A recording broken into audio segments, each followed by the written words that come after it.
네, 안녕하세요. 아는내과TV의 내과 전문의 유대현입니다. 이제 지난 시간에는 위식도 역류 질환의 정의, 그 다음에 증상, 역학 순으로 알아보았고요. 이번 시간부터는 위식도 역류 질환을 어떻게 진단하는지에 대해서 살펴보도록 하겠습니다. 그래서 첫 번째 방법은 설문지 작성이 있어요. 그래서 실제로 2020년도 가이드라인에서도 이게 이제 가이드라인에 올라오긴 했지만 에비던스가 굉장히 낮고 권고 수준도 굉장히 약하고요.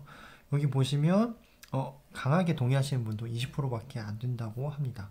그래서 왜 그런지 봤더니 지금 이렇게 점수화로 되어 있는 것까지는 나와 있어. 그래서 몇 점 이상이면 8점 이상이면 가능성이 있겠다. 그래서 이거 GRDQ라는 설문지거든요. 근데 밸리데이션 됐지만 아직까지 이걸 통해서 뭔가 제대로 진단하거나 이랬던 연구 결과도 없고 사실 신뢰도도 굉장히 낮았기 때문에 출판되지는 않은 상황이고, 이건 미국에서 RDQ라는 그런 해외에서도 이제 뭐 이런 것들이 개발은 됐는데 현재 많이 쓰이고 있지는 않는다고 합니다.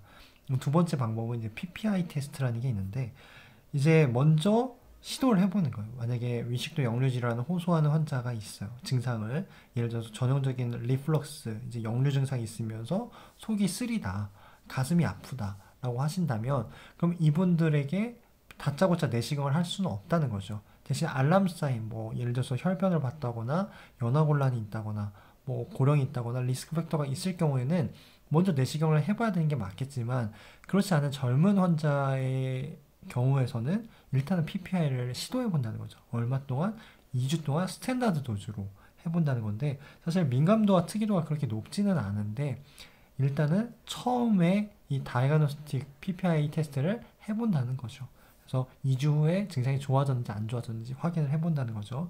여기는 이제 파워내과에는 업데이트가 안 되어서 그런지 치료 용량을 2배, 일주일간 투여한다고 했는데 현재는 스탠다드 도즈로 하고 2주간 한다고 돼 있죠. 그래서 이건 알고 계셔야 될 것 같고, 그 다음에 위내시경은 당연히 정확도도 높고 이게 병변이 있는지 없는지 가장 중요한 검사죠. 사실 위장 질환에서.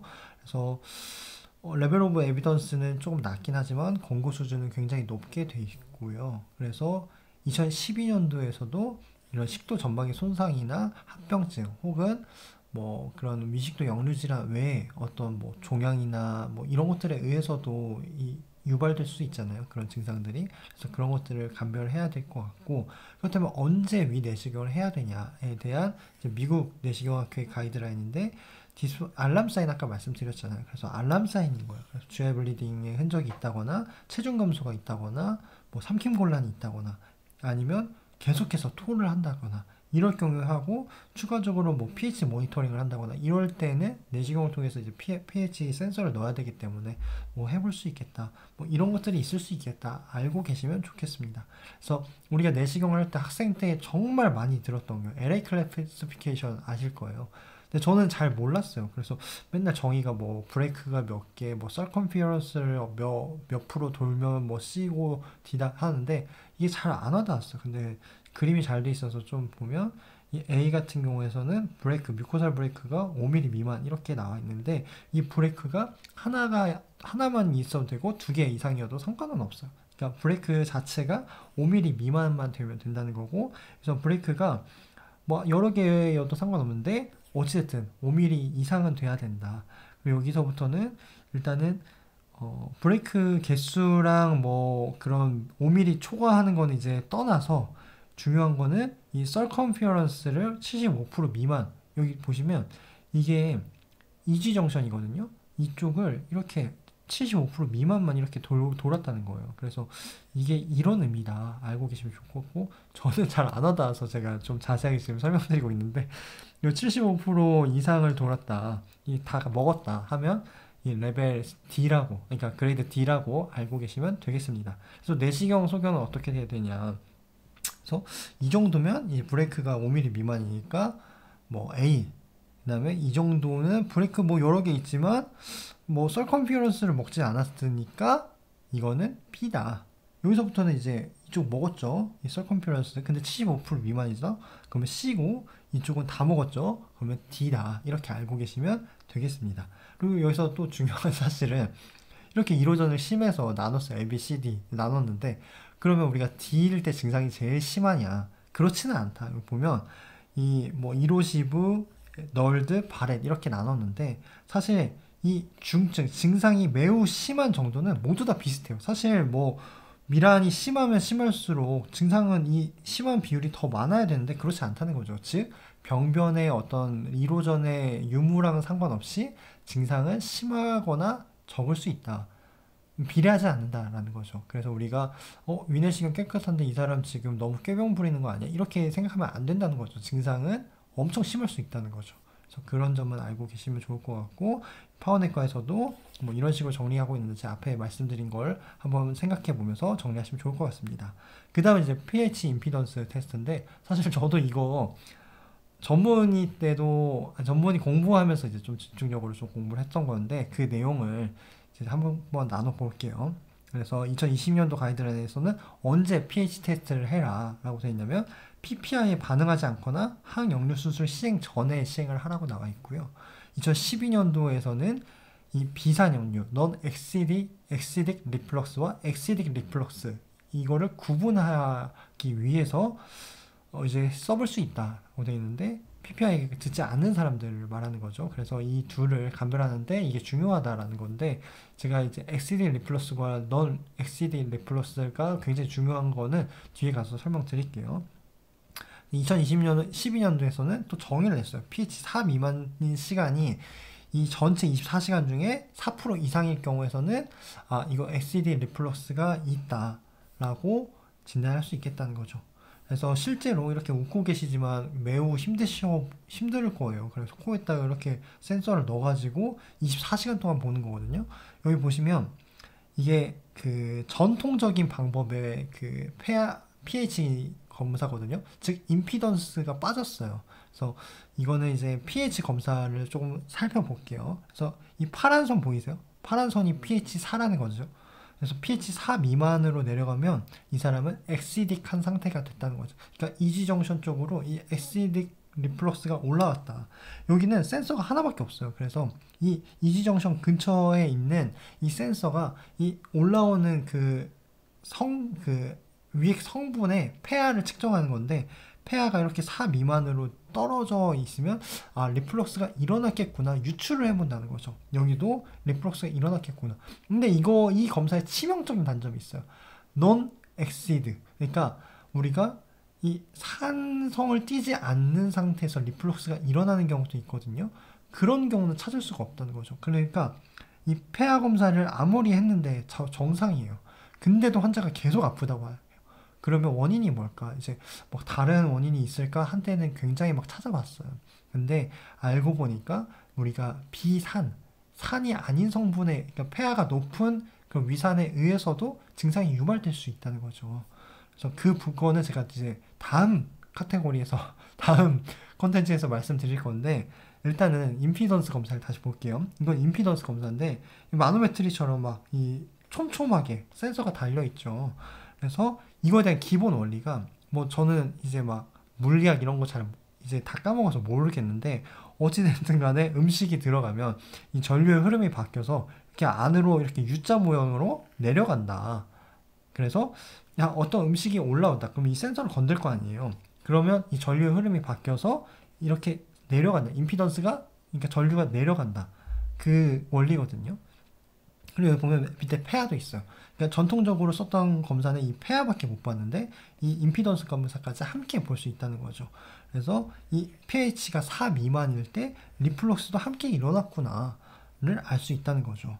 그래서 이 컨벤셔널 폐하 검사는 이 밑에 센서가 하나밖에 없는데, 이 임피던스 pH 검사는 굉장히 촘촘하게 박혀 있다는 거죠.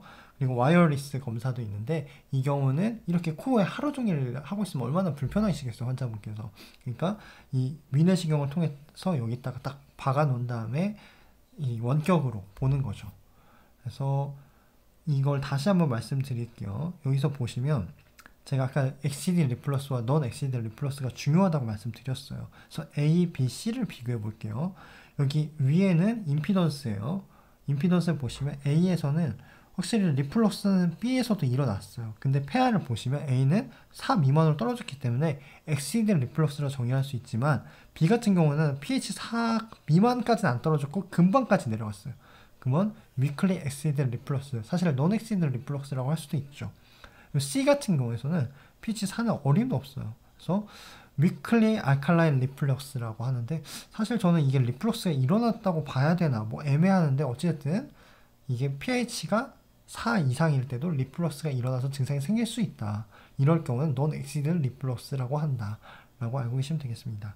여기서도 마찬가지로 이렇게 보시면 음식을 섭취하면 이 U자 모양으로 꺾인다고 했죠. 임피던스가 여기도 꺾여요. 이렇게 꺾이는데 이 B 환자 같은 경우에서는 폐하가 4 이상이다. 이럴 경우는 non-exceed reflux, 여기는 4 미만이니까 exceed reflux라고 한다.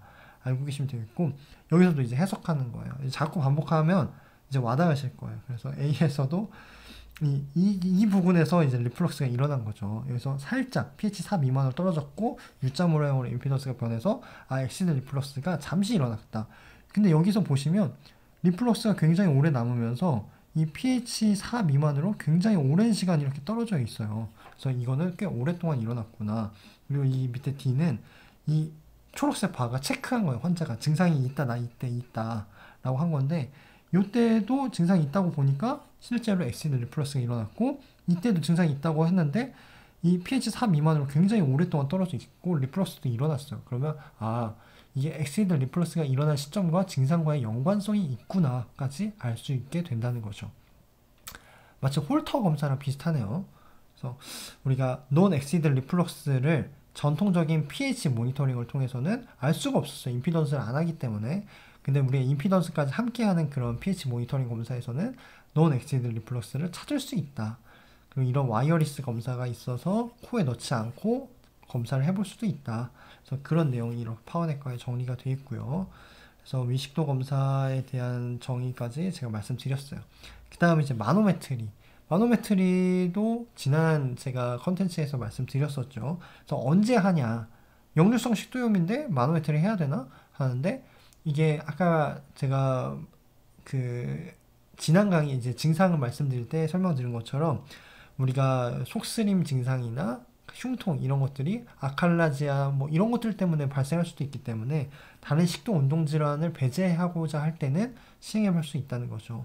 그래서 식도 내압 검사를 통해서 우리가 지난번에 아칼라지아 D약 감별했던 것처럼 이런 것들을 해볼 수 있겠다. 그럼 우리가 마노메트리 언제 하고 pH 임피던스 검사 언제 할까요? 라고 이제 질문하시는 분들이 반드시 생길 거예요. 왜냐면 제가 궁금했으니까요. 그래서 일단은 차근차근 볼게요. 먼저 증상이 의심돼요. 그러면 제가 말씀드렸죠. 전형적인 증상과 비전형적인 증상이 생길 수 있다. 하지만 이걸 구분하는 거 그렇게 중요하지 않다. 비전형적인 증상도 GERD의 증상일 수 있으니까 의심을 갖고 일단은 치료를 할 수 있도록 진단을 명확하게 해보자 라고 제가 말씀드렸어요. 그러면 여기서 알람 사인이 있으면 바로 어찌됐든 간에 바로 위 내시경을 해야겠죠. 예스면 위 내시경을 해야 되는데 그렇지 않다. 그러면 사실 PPI 테스트를 먼저 해본다는 거죠. 그래서 2주 동안 스탠다드 도즈를 투여를 해보고 만약에 뭐 PPI 같은 상황이에요. 그러면 일단 GERD 맞게 치료를 하고 그렇지 않다면 또 다른 원인들을 감별을 해야겠죠. 그래서 여기 보시면 이 부분은 사실 가이드라인마다 조금 차이가 있어서 그냥 이게 뭐 모든 가이드라인에서 다 통용되는 건 아니고 그냥 제시된 거거든요. 리뷰에서. 그래서 그 정도만 알고 계시고 여기서 중요한 포인트가 있어서 제가 또 따로 말씀을 드릴게요. 여기 어떤 포인트냐면 만약에 위 내시경으로 봤어요. 근데 미란이나 발액식도 즉 합병증이 있다는 거죠. 그럴 경우에는 GERD일 가능성이 높은 사람이고 이런 사람들은 PPI를 끊으면 될까요? 안 될까요? 안 되겠죠. 왜냐면 치료를 계속해서 하고 있기 때문에 미란을 방지하기 위해서라도 치료하기 위해서라도 그래서 이럴 경우는 프로본 GERD라고 하고 PPI를 유지한 상태에서 아까 말씀드린 24시간 폐하 임피던스 검사 뭐 이런 것들을 해본다는 거고 만약에 위 내시경을 봤는데 GERD 같지 않은 거예요.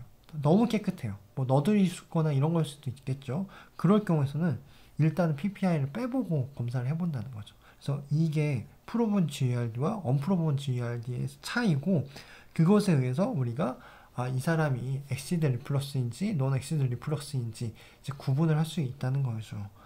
그래서 마지막으로 이런 뭐 검사들마다 어떤 인디케이션을 정리했는데, 사실 마노메트리를 언제 하냐, 뭐 반드시 폐하 임피던스 했는데 뭐 노말이다 그러면 마노메트리 해야 되냐, 이런 건 아니거든요. 왜냐면 마노메트리가 모든 나라가 다 쓸 수 있는 것도 아니고 굉장히 대학병원급에서 쓸 수 있는 그런 검사이기 때문에 의사의 주관적인 경험과 판단에 의해서 실제 뭐 환자를 경험을 하신 그런 결과를 토대로 아칼레아제야 DS가 의심된다 그러면 하는 거죠.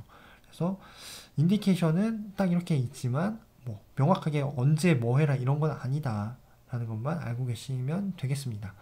지금까지 이제 진단하는 방법에 대해 설명을 드렸고, 다음 시간에는 엑시드 리플러스, 논 엑시드 리플러스 이제 주구장창 제가 말씀드렸는데 이게 왜 중요한지에 대해서 분류법에 대해서 설명을 드려보도록 하겠습니다. 지금까지 경청해 주셔서 감사합니다.